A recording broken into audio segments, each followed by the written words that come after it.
Dharma pembela rakyat. Tapi jangan sampai Dharma di sini diartikan saya secara pribadi, ya, karena yang harus tampil. Tetapi Dharma yang ada di rakyat itulah yang harus menonjol. Jangan dibalik. Dan akhirnya kita semua menjadi Dharma, ya, beramal baik untuk masyarakat. Ya, praktekkan senam imunitas, ya, Bang. Semoga tulisan di belakang ini yang selalu saya sampaikan, bahwa waktu yang akan menjawab.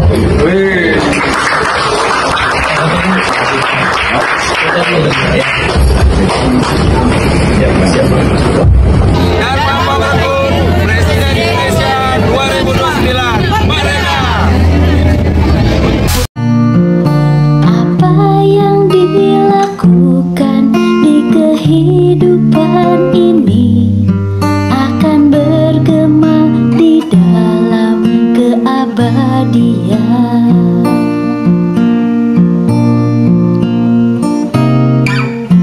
Tuhan, ku mohon pilihlah aku untuk menjadi alatmu. Assalamualaikum warahmatullahi wabarakatuh. Selamat pagi dan salam sejahtera. Pertama-tama kita bersyukur pada Allah Subhanahu wa Ta'ala yang telah memberikan izin pada kita untuk bertemu pada pagi hari ini dalam satu acara yang sebenarnya sangat mulia, karena kita memikirkan nasib bangsa ini ke depan. Sesuai dengan judul pagi hari ini adalah menolak dominasi WHO atau menolak kehilangan kedaulatan bangsa dan negara terkait dominasi WHO melalui amandemen IHR. Nah, atau kalau singkatnya, kita menolak dominasi WHO dan menolak amandemen IHR. Apa sih yang disebut amandemen IHR? Nah, saya mulai dari kata-kata IHR. IHR adalah International Health Regulation. Ini berisi SOP WHO di dalam menjaga kesehatan seluruh umat manusia di dunia. Nah, ini akan diamandemen. Sudah diamandemen pada saat ini juga. Kalau sekarang jam 12 atau jam 11 siang, mungkin nanti sore atau nanti malam mereka akan memastikan bahwa amandemen akan berlaku di seluruh dunia. Walaupun banyak sekali dunia yang negara-negara yang tidak menyetujuinya. Apa sih yang diamandemen dari IHR ini? Yang diamandemen itu khusus yang bersangkutan dengan pandemi. Aneh kan? Jadi ini IHR ini sangat bersejarah untuk saya ketika saya menjadi Menteri Kesehatan. Justru IHR ini menjadi senjata saya untuk melawan pandemi. Dan Indonesia berhasil menyetop pandemi flu burung. Dan sampai sekarang tidak ada istilah pandemi flu burung, karena tadinya mereka rencanakan epicenternya ada di Indonesia, tetapi Indonesia berhasil menyetopnya. Bapak-bapak dan ibu-ibu semua, mengapa di sini ada kalimat mendominasi? WHO telah mendominasi segala kebijakan kesehatan sampai detik ini.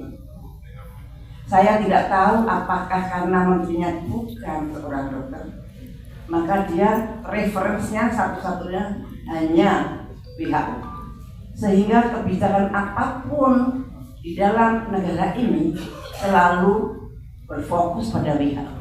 Pada WHO bukan apa-apa kita, WHO bukan tuan kita, WHO bukan raja kita. WHO sebetulnya hanya memberikan suatu, monggo Pak Kun selamat datang. WHO memberikan suatu antar-antar gitu. Kalau kita melihat suatu kebijakan WHO, apakah itu akan kita adopt di Indonesia? Kita harus mempertimbangkan apakah ini akan mengganggu kedaulatan kita apa tidak. Tapi ternyata sampai detik ini saya melihat apakah ini adalah perasaan saya, apakah ini mudah-mudahan saya betul kebijakan kesehatan yang sampai saat ini semua merujuk ke WHO 1000%, bukan 100% lagi. Dan ini menurut saya menggerogoti kedaulatan bangsa kita sedikit demi sedikit. Bapak-bapak dan ibu-ibu sekalian, IHR yang diamandemen adalah khusus yang menginginkan pandemi atau dalam lingkungan pandemi. Jadi ada 10 hal yang mereka amandemen itu berlawanan dengan kedaulatan. Ada 10 hal. Kenapa? Amerika menolak, Rusia menolak, Belarus juga menolak, negara-negara yang lain juga banyak sekali yang menolak. Tetapi negara kita mendukung. Menteri kita di sana di WHA dia pendukung yang kuat di dalam pandemic agreement maupun IHR amandemen. Sebetulnya yang legal binding itu adalah pandemic agreement. Pandemic agreement ini berkekuatan hukum kuat internasional. Jadi kita harus nurut dengan mereka. Nah ini belum ditandatangani sampai sekarang. Lah, amandemen IHR ini adalah SOP-nya di dalam menguasai kedaulatan negara-negara di dunia. Kedaulatan dalam bidang kesehatan tentunya dan pada waktu pandemi. Nah,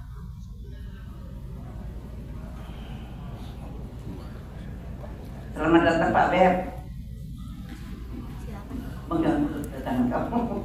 Oke. Jadi sebetulnya IHR amandemen tidak bisa dipisahkan dengan pandemic agreement. Pandemic agreement adalah polisi-polisi di mana negara menyetujui apapun juga yang dikatakan WHO di dalam mengatasi pandemi. Nah, SOP-nya ada di IHR itu. Itu gambaran kasarnya seperti itu. Nah, kenapa negara-negara menolak IHR amandemen ini sampai detik ini? Jadi ada 10 hal. Satu tentang definisi pandemi. Pasal 1 itu berisi definisi pandeminya diubah. Dahulu kalau pandemi itu ada 6 fase. Fase pertama harus ditemukan virus dari binatang yang bermutasi menularkan pada manusia. Ini pokoknya kalau itu pandemi. Tapi ini dihapus dan menjadi public health emergency international concern. Gambarannya public health PHEIC ini itu ada pada Wuhan ketika ada COVID. COVID itu tidak perlu ditemukan adanya virus zoonosis, tapi dia ada public health emergency yang menjadi concern dari internasional. Itu sudah boleh dianggap pandemi. Padahal itu bukan pandemi kalau tidak ditemukan virus yang ada di binatang bermutasi menular pada manusia. Kedua, dia juga mengubah definisi obat-obatan dengan memasukkan pengobatan genetik dan pengobatan seluler sebagai produk kesehatan yang relevan. Artinya mereka kalau ada pandemi, jadi ada pandemi, maka boleh kita diberikan obat apa saja harus menurut mereka. Pemerintah tentu saja harus ikut saja. Disinilah pemerintah kehilangan kemampuannya yang berdaulat untuk melindungi rakyatnya sendiri. Jadi bapak-bapak dan ibu-ibu, ini hal yang sangat memprihatinkan. Karena pandemi bisa di-create dengan seenaknya saja oleh mereka. Keputusan atau untuk mengatakan ini pandemik, ini epidemik, ini KLB, semuanya dianggap seperti pandemi. Dianggap mereka sebagai pandemi. Dan siapa yang berhak menentukan adalah Dirjen WHO. Dulu yang menentukan pada waktu saya jadi Menteri Kesehatan, yang menentukan ini KLB atau tidak adalah Menteri Kesehatan. Kan orang asing, bukan orang lain. Nah sekarang dengan amandemen ini yang menentukan adalah WHO. Kemudian mereka juga menentukan bahwa keuangan kita harus mengadakan pendanaan sendiri. Padahal yang mendikte mereka, kamu harus beli obat ini, kamu harus beli alat ini, kamu harus ini. Semua alat-alatan itu diprakualifikasi dan di EUA oleh Dirjen WHO. Jadi Dirjen WHO di sini sangat luar biasa menentukan apakah itu pandemi apa bukan, menentukan obatnya, menentukan segalanya. Tidak peduli berapa besar dana yang akan kita keluarkan untuk itu. Tahu-tahu kita akan ditagih sedemikian. Nah loh, tapi kita bisa bayar nggak? Kalau nggak bisa bayar, utang. Dan utang kita akan bertambah besar. Dan kemudian amandemen ini juga mengganggu hak asasi manusia. Begitu mereka mengatakan, misalkan ini ada epidemik di suatu wilayah, kemudian dia mengatakan, misalkan di Jawa Tengah, di Mojokerto misalkan, nah, mereka berhak mengatakan Jawa Tengah harus di lockdown, misalkan. Padahal sebetulnya kan tidak perlu, misalkan. Ini adalah konsekuensi logis dari pasal-pasal yang ada. Nanti pada press release saya kira itu ditengahkan 1, 2, 3, 4, 5. Mungkin saya sudah minta press release-nya. Ada press release. Aku malah tidak dikasih sih. Belum tidak bilang.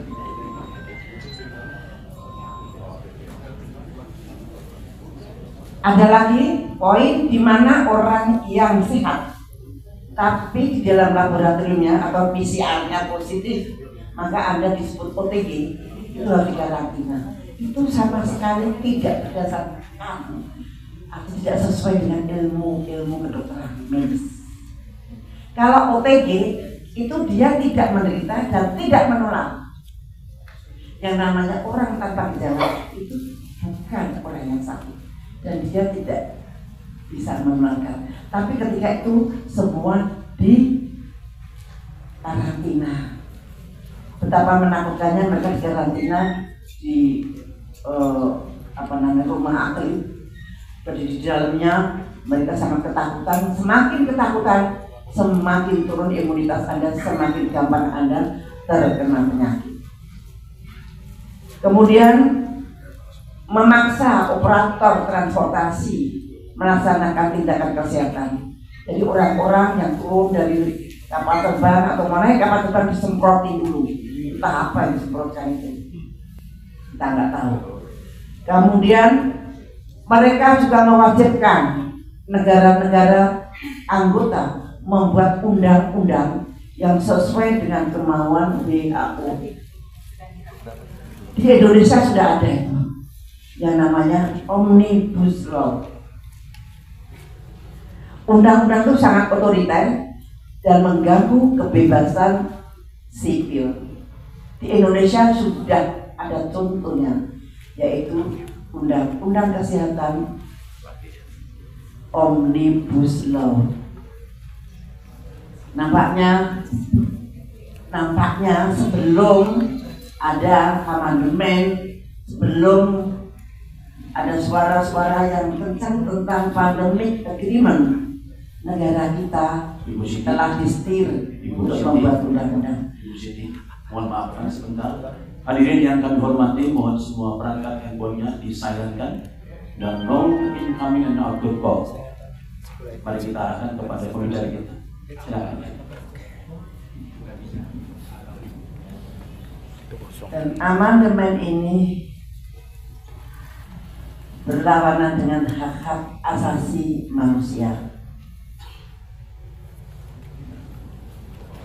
Maka seperti yang saya uraikan, nah sebetulnya undang-undang ini adalah kepentingan rakyat. Seharusnya undang-undang itu keluar dari kebutuhan rakyat. Tapi tahu-tahu undang-undang Omnibus Law langsung ada. Nah saya ngeri sekali kalau menteri kita menyetujui amandemen undang-undang amandemen IHR ini langsung disetujui di sana, maka itu akan berlaku segala aturan itu di negara kita. Korbannya siapa? Korbannya kita semua, rakyat kecil.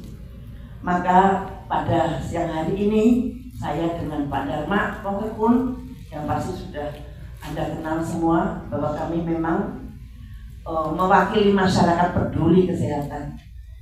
Kami dengan sepenuh hati, dengan dari dalam hati sanubari kami ingin menggugah masyarakat untuk menyadari hal ini dan ingin bersuara pada pemerintah, karena untuk menggagalkan pandemik maupun IHR amandemen maupun mandatori vaksin di Indonesia ini hanya ada di tangan Presiden Pak Prabowo. Saya yakin kalau Pak Prabowo mempelajari hal ini pasti akan sesuai dengan kepentingan rakyat. Saya yakin itu. Tapi karena beliau sangat sibuk dengan masalah negara yang sangat komplikated saat ini, maka mungkin belum sempat. Mudah-mudahan beliau akan sempat mengkaji kembali kebijakan-kebijakan kesehatan yang ada di Indonesia saat ini. Maka pada pagi hari ini atau siang hari ini kami menolak keras intervensi supranasional WHO yang mengurangi kedaulatan negara. 2. Sistem pengambilan keputusan tertutup yang mengesampingkan prinsip demokrasi dan akuntabilitas. 3. Kita juga menolak penerapan kebijakan kesehatan yang meminggirkan hak-hak rakyat untuk memilih, bertanya, dan mendapatkan informasi yang utuh dan independen. Dan kami menyerukan kepada pemerintah Indonesia untuk 1. Tidak menyetujui amandemen IHR 2025, juga tidak menyetujui Parliament Agreement, dan juga mencabut mandatori vaksin di Omnibus Law. Nomor 2, melakukan kajian menyeluruh bersama masyarakat sipil, akademisi, dan ahli hukum.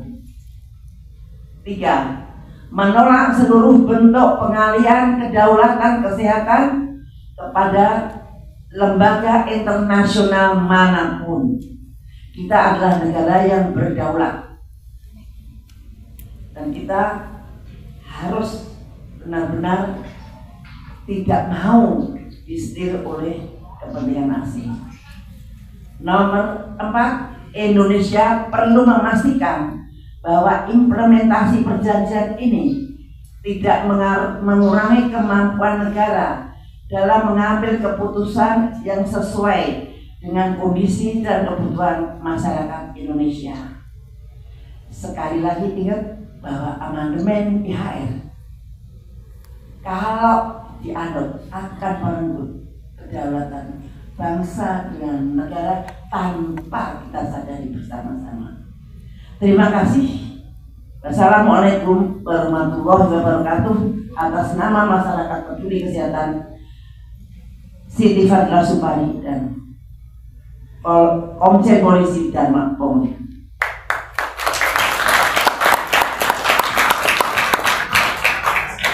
musiknya.